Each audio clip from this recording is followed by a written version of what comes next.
While everybody was talking about the State of the Union, the Department of Education quietly made this post on their social media.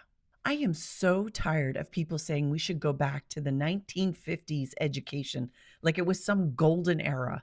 It wasn't. It was unequal and it was rigid, and it was designed to leave huge groups of students behind. Let's start with inequities. In the 1950s, schools were largely still segregated. Your resources depended on your zip code and your skin color. Students with disabilities were almost entirely excluded.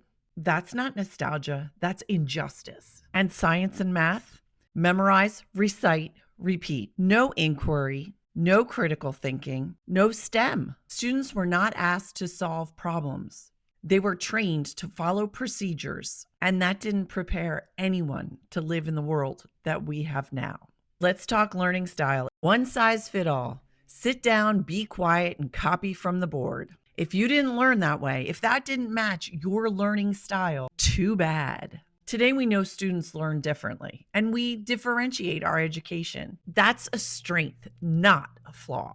Class sizes were huge, 35 to 40 students in a room, and the teachers were expected to do everything, to teach, to discipline, and to manage that many children in a room. And let's be honest about gender. Girls were steered toward homemaking, and boys, they were steered towards science, math, and leadership.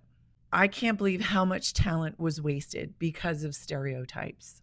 Teachers were authority figures and often used corporal punishment to make students comply. Oh gosh. I have spent decades in the classroom and trying to make my space of learning equitable, fair, inviting, thoughtful, and human, where students feel comfortable asking questions, being themselves, not living in fear. I do not want to go back, and you shouldn't either. I want schools that see every single child. I want science that sparks curiosity. I want math that builds problem solving. I want classrooms where differences are respected and celebrated. I want teachers that are supported, not feared. 1950s were not a good time for education. I don't want us to go back, and you shouldn't either.